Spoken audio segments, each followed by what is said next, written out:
si yo sirvo o no sirvo para la aplicación de la política energética. ¿Es atinado decir no hay que andar en pata y en remeras en casa? Tal vez no sea atinado.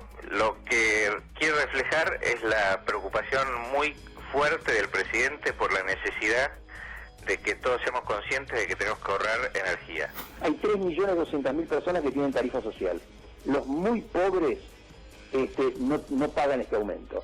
Los que lo pagamos somos los sectores de clase media para arriba. Había un escalón para mí intermedio de gente que no califica para la tarifa social, pero tampoco le puedes aumentar 400% porque lo reventás. Bueno, depende de cuánto pagaba antes. Porque si uno paga 700 pesos de cable, puede pagar 300 pesos de gas o 200 pesos de luz. Pasar de pagar 70 pesos a 300 pesos es una salida a cenar. Hay graves errores, yo mismo lo señalé con el asunto de las tarifas, la forma en que se anunció, pero fuera de eso las otras cosas van enderezando la marcha del país. Asistí a los 150 aniversarios de la sociedad rural y la verdad que estaba sofocante el salón. Subió el presidente a hablar y dijo, lo primero que tengo que hacer es una observación.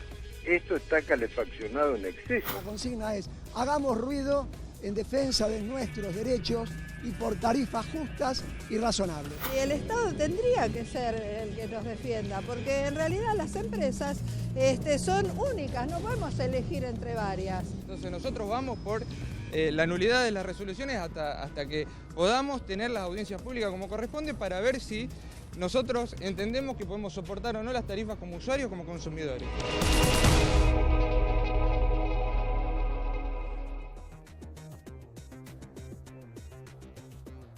Y la pregunta, ¿no es cierto?, todavía en ciernes en cuanto a una respuesta, si la Corte va a frenar el tarifazo, porque en realidad lo que se espera es una solución de fondo. El gobierno también les había dicho que estaba esperando, ¿no es cierto?, esta solución de fondo. De alguna manera también va a tener que hacer, porque todo va a parar a la Corte Suprema de Justicia de la Nación como máximo tribunal por todos los amparos que se están presentando. Miriam Bregman, bienvenida, diputada nacional por el PTS. Estás pidiendo que se frene el tarifazo y se haga una auditoría, ¿no? Ya me contás. Después también está Matías Di Santi, coordinador de redacción de chequeado.com. ¿Qué tal? ¿Cómo andan? Que se cargan de chequear el discurso público. Ajá. Y acá chequeamos lo que dijo Mauricio Macri y Marcos Peña. Vamos a estar comentando esos chequeos y bueno, mucho más. Paloma Boxer, vicepresidente del Centro de Educación al Consumidor. ¿Cuántas dudas debe haber, no es cierto, para evacuar, no? No te das una idea. Iván Carrino, de economista. Analista de inversor global. Muy bien, perfecto. Gracias, buenas noches. ¿Cuál es el pedido concreto? Nosotros presentamos un proyecto desde nuestra banca para que se frene el tarifazo hasta tanto no se investigue qué pasó con los subsidios que todas las empresas recibieron durante la década anterior. Porque aquí no se puede empezar de cero. Estas empresas han recibido durante años, 12 años, una enorme cantidad de subsidios. Hay discusión sobre cuánto es el monto. Algunos hablan de 500.000 millones, algunos dicen que llegarían hasta 750.000 millones. Carrino dice que sí, está de acuerdo con vos. Es una cifra. Yo tengo 600.000 millones. Bueno, estamos más o menos en esos números. El año 2007, es enorme lo que se llevaron. Perdón, Miriam, ¿ustedes solamente del PTS están presentando ese proyecto? ¿No hay nadie aliado, digamos? No, hay muchos proyectos que plantean diferentes cuestiones. Nosotros creemos que en un tema donde afecta a los trabajadores, a los sectores medios, a los sectores populares, hay que empezar por algo elemental que es investigar a dónde se llevó ese dinero. Creemos que todos sabemos que no fue inversión, no fue a más obras para mejorar los servicios porque se corta la luz, el gas no tiene presión, no alcanza, entonces... ¿Y a dónde fue? Hay que empezar de cero. ¿A dónde fueron los subsidios? Bueno, a ver, ¿a dónde van los subsidios?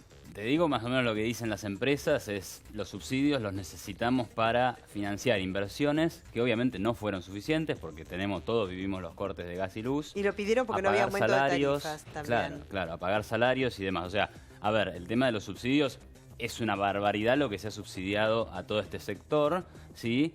Pero responde a una cuestión anterior que yo creo que es la receta para destruir cualquier economía. Es que consta de 2 puntos. Una es generar inflación y la segunda es controlar precios. O sea, creo que el caso más visible lo tenemos en Venezuela, una economía que está estallando.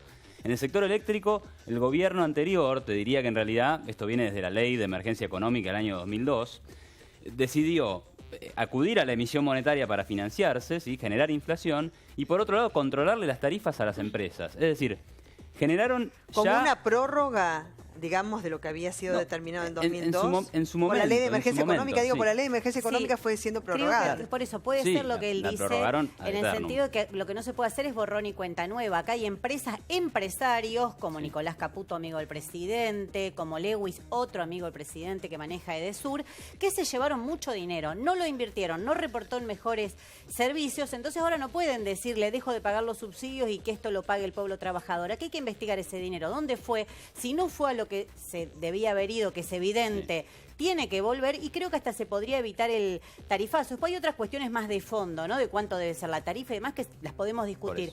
Pero nosotros lo que decimos es que hay una medida elemental, que es que este tarifazo no puede seguir adelante, no porque se hizo audiencia pública o no se hizo, porque no son audiencias vinculantes, entonces es un argumento que tiene días. Lo que acá no puede ser es que una vez más hablen de la herencia recibida para convalidarla. Hago un pequeño comentario, después lo abro el debate, pero a ver, me parece bien auditar lo que gasta el Estado, estoy 100% de acuerdo con eso, hay que ser siempre cuidadoso y hay que hacer esa auditoría, estoy de acuerdo. Ahora, el problema de subir o no la tarifa tiene que ver con el problema de fondo. Acá hay una crisis energética y una crisis fiscal.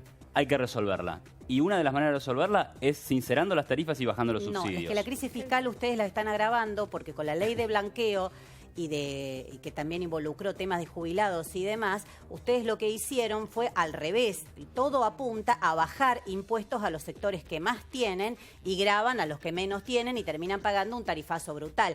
Entonces, si quieren discutir el déficit fiscal, discutamos por qué le sacaron las retenciones a las mineras, discutamos por qué le pagan subsidios a las grandes petroleras instaladas en el país, discutamos en serio. Ahora, lo que no pueden decir es que ustedes benefician siempre a las grandes cerealeras con lo del agro, a las minerías, y después le cargan eso al pueblo trabajador diciendo que las tarifas estaban muy bajas. Lo único que te quiero aclarar es que yo no trabajo en el gobierno, ni para el gobierno, ni nunca lo haré. No dije eso, digo no que soy está del justificando. Porque me decís ustedes y no me siento parte del gobierno. Ustedes lo que justifican, yo hablo como analista independiente. Sí. Bueno, ustedes los que justifican una política que está llevando al desastre a los trabajadores y a los sectores populares, porque aumenta el subte, aumenta el transporte, aumentan los servicios, hay inflación y hay recesión. Miriam, entonces están armando un combo, la verdad, explosivo para estos sectores y muy bueno para los que siempre ganaron y van a seguir ganando. Coincido con vos, que es un desastre, que es un drama. Ahora, el drama es la inflación, ¿sí? Sin inflación no hay tarifazo, no hay subteazo, no hay precios en el supermercado que suben, no hay, es lo que dice el gobierno. ¿Sabes qué no es así? Me gustaría que Chequeado lo diga. A ver, claro, hacemos el desafío. ¿A dónde van a parar los subsidios del subte y el aumento de tarifas del subte? Porque cuando hay que comprar vagones o hay que hacer inversiones, las hace el Estado. ¿No será que el problema es que pregunté dónde van los subsidios. Y bueno, ¿a dónde van? Y el subte es un gran ejemplo, Belén. Sí. ¿Dónde van? A mí me parece importante. ¿Vos sabés a dónde van los subsidios? No, lo podemos chequear. Lo podemos chequear. Mira, porque hay un grupo privado que se lleva la ganancia y cuando hay que hacer gasto lo paga el Estado. Entonces parece una ecuación perfecta para los empresarios. Espera un poquito. Chequeado.com se encarga de chequear los mensajes públicos. No es que chequea dónde van los subsidios. Háganlo ustedes como poder legislativo respecto de las empresas. Sí, la podemos chequear a Miriam. También te van a chequear a vos. No, nosotros participamos, mi compañero legislador de la ciudad, Patricio del Corro, participó cuando fue la audiencia del subte y demás, los trabajadores. Me parece que si ustedes los presentan el proyecto como PTS, por eso te pregunto si alguien acompaña en el Congreso, porque la verdad acompañado que es como básico, digamos. Claro que es bueno, pero no es tan básico porque involucra muchos intereses. Involucra a toda la gestión del gobierno kirchnerista que dio estos subsidios a todos esos empresarios y empresarios que no eran solo amigos del gobierno anterior, sino que están íntimamente, nombré a dos, Lewis y Caputo, son dos amigos del presidente, al cual el presidente va a la casa de uno y el otro lo llevó a su luna de miel. No sé a cuánta gente llevaste vos a tu luna de miel, pero él llevó... Solamente a mi marido llevé a la luna de miel. Él lo llevó... No hubiese querido traer a nadie más, te puedo asegurar. Lo lleva a su luna de miel. Imagínate la relación que tiene y ahora aplican tarifazos para beneficiar a esos mismos empresarios. Nosotros en nuestro proyecto vamos más lejos, porque decimos que si se demuestra que estuvo mal el destino que le dieron el dinero, no es que tienen que aplicar un tarifazo, lo que tiene que hacer el Estado es recuperar esas empresas y ponerlas a trabajar bajo gestión de los trabajadores. Hoy escuché incluso en el programa aquí en C5N trabajadores de estas empresas que hablaban y ellos saben cómo manejar la empresa, saben dónde se va el dinero, saben lo que hay que hacer, pero bueno, Lorenzetti escucha al presidente, ¿no? Algo vergonzoso. Se reúne con el presidente y no escuchan a los trabajadores, que son los que podrían saber cómo solucionar Mira, esto. yo creo que acá estamos charlando dos verdades que son verdades irrefutables. La Argentina vive una crisis energética producto de malas políticas económicas y energéticas, no de la última década, sino de hace muchísimos años ya. ¿Las tarifas estaban atrasadas? Probablemente sí. Hay consenso social sobre que estaban atrasadas. Ahora, ¿es responsabilidad del consumidor esto, María Belén? ¿Tiene que cargar sobre sus hombros el 100% de la responsabilidad de la crisis energética? Están llegando tarifas que los usuarios no podemos pagar. Ya no es una cuestión de voluntad, ya no es una cuestión de entender que es necesario. Sí. Ya no se puede pagar. Por eso lo que se necesita es que las tarifas se calculen con la calculadora, con la tarifa técnica, que es una discusión técnica entre ingenieros, pero también con cierta sensibilidad social. Claro. Y hoy en día, sobre todo con todos los idas y vueltas y los reveses, hay un clima de disconformidad y sobre todo de no saber qué hacer, que es tremendo. No, porque ahora no sabés, porque en realidad hasta que no termine, no haya algo definitivo, digamos, que eso supongo que lo hará la Corte. Igual yo creo que hay que matizar algo, ¿no? Las propias empresas quiere matizar, a ver qué. No, matizar algo, estoy en general de acuerdo, pero a ver, tuvimos una década donde el consumo era lo mejor que nos podía pasar en la vida. Teníamos a la presidenta diciendo qué bien que la gente se compra plasma, que hay aire acondicionado, que nos compramos el teléfono celular, etcétera. ¿Vas a volver con eso de que queremos tener todo celular y... No, pero lo que quiero decir es, y ahora no podemos pagar el insumo con el cual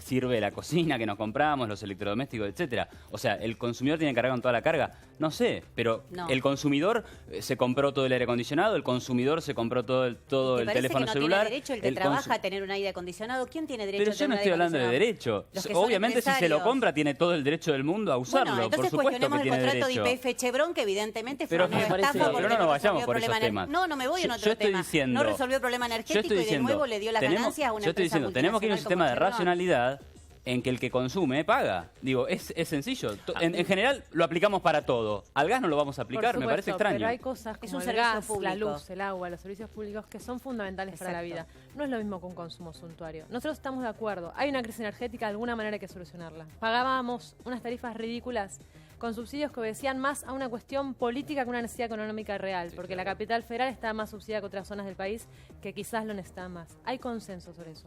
Ahora, ¿puede el consumidor hacer frente a las tarifas que le están llegando, a tarifas de 7.000 pesos de gas? Sí. No puede. María Belén, y no puede apagar la estufa. Creo como dice Iván, la Argentina tiene el desafío de pasar de una economía del consumo a una economía de la inversión. Creo que hay un punto ahí, pero si bien no es vinculante, como señalaba Miriam, las audiencias públicas son importantes. Nosotros hoy no sabemos si los aumentos del 500 o 1000% se justifican en algún argumento técnico, en datos. No sabemos...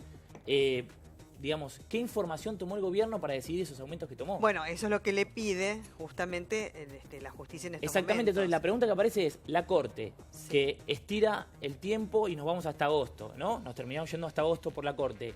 Esos datos que le pide, la pregunta que aparece es, ¿esos datos no se tendrían que haber presentado ya en una audiencia pública previa a los aumentos de tarifas? Y ahora recién la audiencia la vamos a tener en octubre. El ministro de Justicia, dice que claro, para la distribución y transporte nomás la audiencia. Por lo tanto, Macri ya se reunió con Lorenzetti, entonces hace algo que es falso, hay que decir la verdad.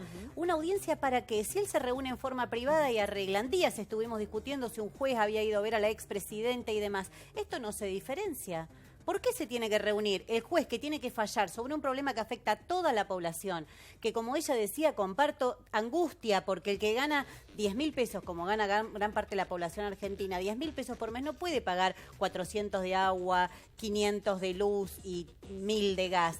Es gran parte de su salario. ¿Por qué Lorenzetti se reúne en privado con el presidente Macri? No se hacen las audiencias porque él ya se reunió y ya discutieron. Entonces, la verdad que el rol del Poder Judicial en su máxima cabeza, ¿no? Desde Lorenzetti para abajo, cada vez queda expuesto como un poder absolutamente arbitrario. Sí.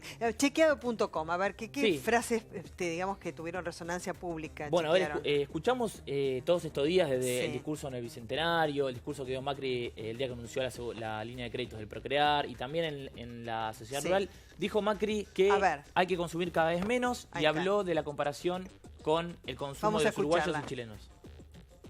Y hay muchísimas cosas que podemos hacer, les juro, y que hoy consumamos más del doble de lo que consume un hermano del Uruguay o un hermano de Chile, dos países que lo tenemos al lado, no es culpa de ustedes, como les dije en Tucumán.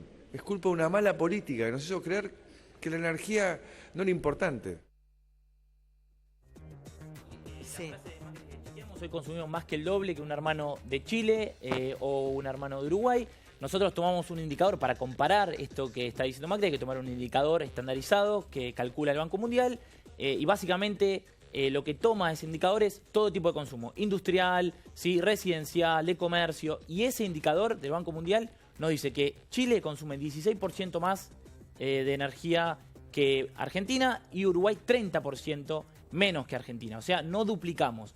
Si vamos al consumo residencial, los chilenos consumen 60% más que la Argentina, los uruguayos 65%, solo residencial, sobre todo electricidad y gas. Pero no llega a duplicar, Macri dice más del doble, o sea, y esto lo dice de alguna manera para decir, estamos consumiendo muchísimo. Claro. Por lo tanto, nosotros en este caso le ponemos falso a lo que dijo Mauricio Macri respecto del consumo de energía. Ustedes estuvieron chequeando otra frase también, pero en este caso el jefe de gabinete de la Nación, Marcos Peña.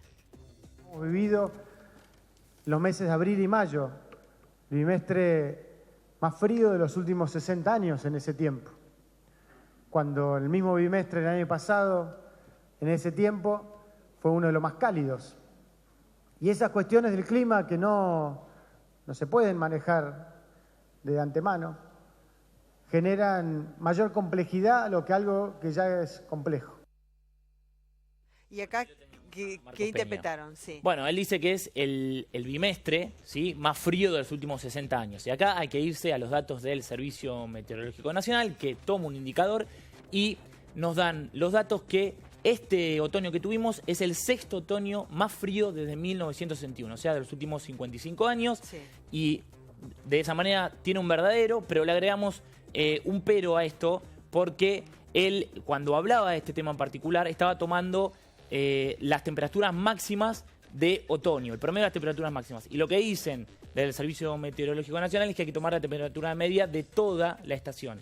Sí es cierto que el otoño del año pasado fue el otoño más caluroso de los últimos... Por eso dice que se consumió un 50% más. Exactamente, entonces le damos, o sea, es una calificación positiva para Marcos Peña, porque es verdad que este año estamos teniendo un otoño mucho más frío que el año pasado. Muy bien, te va a chequear a vos lo que digas. Muchísimas gracias a todos por haber venido. Y mañana, por favor, Belén, recordar que hay manifestaciones también para repudiar esto y que las centrales sindicales no pueden seguir mirando sé que te para encanta hablar, pero tengo otra gente invitada para hablar de eso.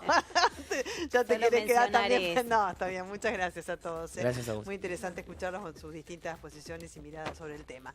Bueno, la pausa, por supuesto, vamos a hablar de este cacerolazo y también sobre estos bolsos, ¿no?, que fueron ingresados al convento cuando las monjitas amablemente abrieron la reja del